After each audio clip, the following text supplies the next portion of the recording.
नमस्कार। तो आज 4 जून है और आज की 3-4 बड़ी खबरें जो ईरान अमेरिका से निकलकर सामने आ रही है, बात आज उसी पर होगी।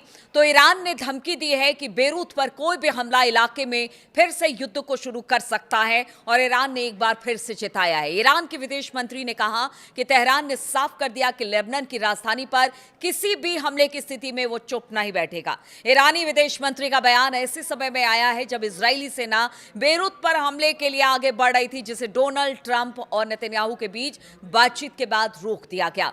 लेबनान के अल मायादीन टीवी से बात करते हुए आरक्षी ने बताया कि इजरायल ने जब बेरूत पर हमला करने की धमकी के बाद ईरान ने निर्णायक रुख अपनाया था। उन्होंने कहा कि तेहरान ने संभावित जवाबी हमले के लिए अपनी सेनाओं को पूरी तरह अलर्ट पर रखा हुआ था। ईरान ने जोर देकर कहा है कि पश्चिम एशिया में युद्ध को खत्म करने के लिए कोई भी समझौता तभी संभव है जब उसमें सभी मोर्चों पर लड़ाई खत्म हो। इसमें लेबनान भी शामिल बताया जा रहा है। अब दूसरी बड़ी खबर आपको बताते हैं। ईरानी विदेश मंत्री की धमकी ऐसे समय में आई है जब अमेरिका और ईरान में बार बार एक दूसरे पर हमले हो रहे हैं और इसमें लोगों की जान जा रही है। कुवैत के अंतर्राष्ट्रीय हवाई अड्डे पर हुए ड्रोन हमले में एक भारतीय नागरिक की मौत की भी अब पुष्टि हो गई है और 63 लोग इसमें घायल हुए हैं। इस हमले का डरावना वीडियो भी अब कुवैत ने जारी कर दिया है और कमाल की बात देखिए ये कि अमेरिका और ईरान दोनों एक दूसरे पर आरोप लगा रहे हैं कि उनके हथियारों ने यह तबाही मचाई है। इस घटना ने पूरे क्षेत्र में हालात को बेहद खतरनाक और बदतर बना दिया है। लगातार अब गहरा तनाव इसे लेकर बनता चला जा रहा है। अमेरिका की सेंट्रल कमांड यानी सेंटकॉम के मुताबिक ईरान के दावों को पूरी तरह से खारिज किया है और कहा है कि कुवैत हवाई अड्डे पर हुई तबाही के लिए ईरान जिम्मेदार है। सेंटकॉम ने कहा कि ईरान का यह दावा कि धमाका अमेरिकी मिसाइल इंटरसेप्टर की वजह से हुआ पूरी तरह से गलत है। सेंटकॉम ने बयान जारी कर कहा कि ईरान का दावा झूठा है। उसने कुवैत एयरपोर्ट पर हमला नहीं किया और नुकसान अमेरिकी मिसाइल इंटरसेप्टर से हुआ है।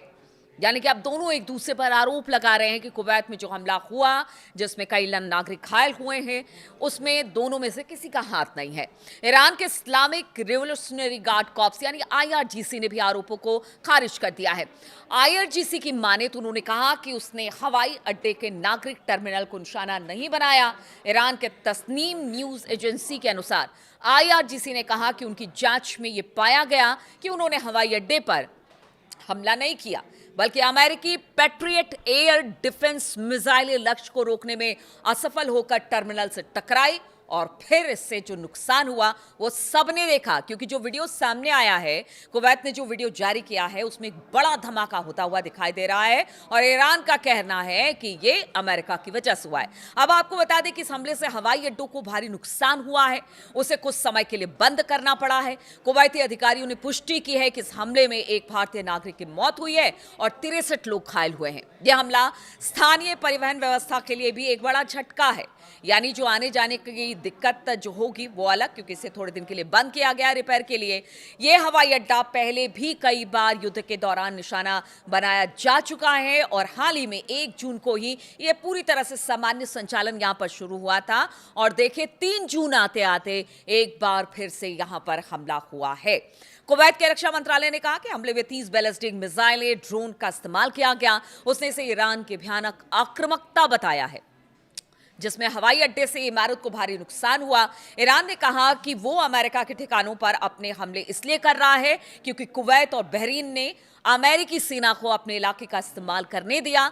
ईरान का आरोप है कि इन्हीं ठिकानों से उसके तेल टैंकर और केशरम द्वीप पर हमले किए गए हैं। एक और खबर इस बीच आ रही है कि देखिए जो उसका डिस्ट्रॉयर था अमेरिका का, उसको भी ईरान ने निशाना बनाया है और भारी नुकसान हुआ है। तो हमले के बीच में आप देख रहे हैं किस तरह से एक दूसरे पर आरोप प्रत्यारोप चल रहा है। यहां पर शांति वार्ता तो चल रही है लेकिन वो शांति वार्ता खटाई में पड़ती नजर आ रही है। बातचीत रुक गई है लेकिन बातचीत खत्म नहीं हुई है, ऐसा अब्बास अराक्ची ने भी कहा है। लेकिन युद्ध की स्थिति बनती दिखाई दे रही है। ईरान युद्ध के बीच राष्ट्रपति डोनाल्ड ट्रंप के लिए भी अब एक बड़ी खबर सामने आई है। ये तीसरी बड़ी खबर है। यहां पर अगर डोनाल्ड ट्रंप की बात की जाए तो उन्हें बड़ा राजनीतिक झटका लगा है। संसद के अंदर यानी कि अमेरिकी संसद के अंदर उनकी ही पार्टी के लोग अब बागी हो गए हैं। अमेरिका की प्रतिनिधि सभा हाउस ऑफ रिप्रेजेंटेटिव ने प्रस्ताव पास किया है जो अमेरिकी सैनिकों को ईरान युद्ध से वापस बुलाने की बात करता है। अभी के लिए भले ये कदम प्रतीकात्मक है, लेकिन इसमें ट्रंप की मुश्किलें बढ़ गई हैं। ट्रंप की अपनी पार्टी यानी कि रिपब्लिकन पार्टी के कुछ सांसद भी विपक्षी डेमोक्रेट्स के साथ नजर आए हैं। इससे संकेत मिलता है कि ट्रंप की युद्ध नीति पर अब सवाल उठ रहे हैं और ये सवाल अब से नहीं, जब से युद्ध शुरू हुए हैं तब से उठ रहे हैं। अमेरिकी प्रतिनिधि सभा ने बुधवार को एक प्रस्ताव पास किया जिसमें अमेरिकी सैनिकों को ईरान युद्ध से वापस बुलाने का आदेश दिया गया। ट्रंप की रिपब्लिकन पार्टी ने के जो 4 सांसद थे वो डेमोक्रेट्स के साथ मिलकर इस प्रस्ताव का समर्थन किया। यह प्रस्ताव 215 और 208 में पास हुआ और अब ये सीनेट में जाएगा, लेकिन अंत में इसे राष्ट्रपति के वीटो का सामना करना पड़ेगा, यानी कि ट्रंप के एक वोट से ये प्रस्ताव गिर जाएगा। लेकिन आप समझिए, अगर ये प्रस्ताव आया है तो मन में जरूर जो कांग्रेस है वहां की, उसके मन में ये जरूर है कि जो कर रहे हैं डोनाल्ड ट्रंप वो ठीक नहीं कर रहे हैं। डेमोक्रेट्स के विदेशी मामलों की समिति ने एक्स पर एक पोस्ट किया है और लिखा कि ये डोनाल्ड ट्रंप को अमेरिकी जनता की तरफ से एक साफ और जोरदार संदेश है कि अब ईरान में उनकी बहुत अलोकप्रिय और गैर कानूनी युद्ध को खत्म करने का समय आ गया है। यानी कि अब अमेरिका और खास तौर पर डोनाल्ड ट्रंप को ये जो लड़ाई है ईरान के खिलाफ उन्होंने छेड़ रखी है उसे बंद करना पड़ेगा। देखिए, जैसे जैसे नवंबर के जो मिड टर्म चुनाव है वो नजदीक आ रहे हैं, ट्रंप की राजनीतिक परेशानी बढ़ती नजर आ रही है। इसलिए ट्रंप है कि वो किसी फैसले पर पहुंच ही नहीं पा रहे हैं। बातचीत की बात करते हैं लेकिन दूसरी तरफ से हमला भी करते हैं, लेकिन ये उनके लिए परेशानी का सबब है।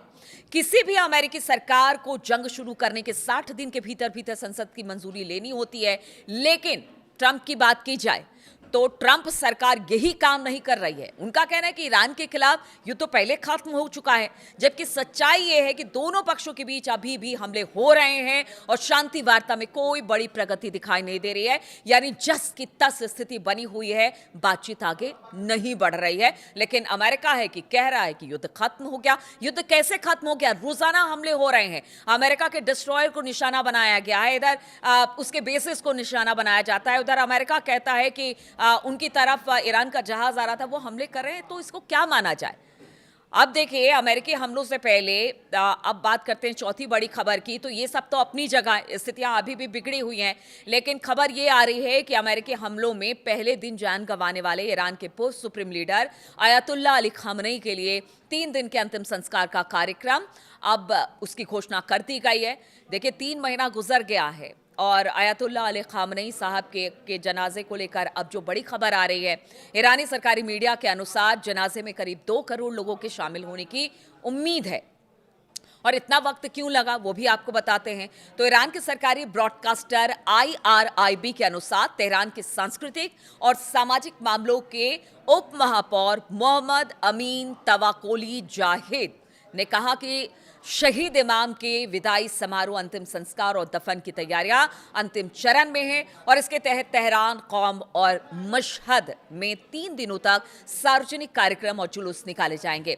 उन्होंने ये साफ नहीं किया है कि अंतिम संस्कार किस खास तारीख को होगा, लेकिन उनका कहना है कि इस्लामिक कैलेंडर के पहले महीने यानी कि मुहर्रम की शुरुआत में हो सकता है। तवाकोली जाहिद ने कहा कि तेहरान में अंतिम संस्कार का कार्यक्रम कम से कम 24 घंटे तक चलेगा। उन्होंने बताया कि राजधानी में करीब 2 करोड़ लोगों के शामिल होने की तैयारी की जा रही है। अंतिम कार्यक्रम का स्थान अभी तक तय नहीं किया जा रहा है और इसके लिए तेहरान का मुसल्ला यानी कि ग्रैंड प्रेयर्स हॉल और इस्लामी गणराज्य ईरान के संस्थापक इमाम खुमैनी का मकबरा 2 संभावित स्थान है जहां पर उन्हें जमींदोज किया जा सकता है। लेकिन जो बड़ी खबरें यही हैं कि हमले लगातार हो रहे हैं, स्थिति अब भी बद से बदतर है। अब देखना होगा कि जब अली खामनेई साहब को उनको सुपुर्दे खाक किया जाता है तो उस वक्त किस तरह का इमोशन देखने को ईरान में मिलता है, क्योंकि ईरान की जनता लगातार सरकार के साथ है या फिर कह लीजिए कि IRGC के साथ है और वो सड़कों पर मतलब समय समय पर उतरती रही है। और सपोर्ट करती रही है कि ये लड़ाई आगे भी जारी रहेगी जब तक अमेरिका पीछे नहीं हटता है। तो अब इंतजार उस वक्त का, उस लम्हे का भी होगा जब अली खामनेई साहब को सुपुर्द खाक किया जाएगा, और साथ ही साथ जिस तरह के हमले हो रहे हैं, कहीं ये छोटे छोटे हमले किसी बड़े युद्ध में फिर से तब्दील ना हो जाए, और इधर ट्रंप की मुश्किलें हैं कि कम होने का नाम नहीं ले रही है। इन तमाम खबरों पर मेरी नजर बनी रहेगी। बहुत बहुत शुक्रिया आप सभी का मेरे साथ इस वीडियो में शामिल होने के लिए।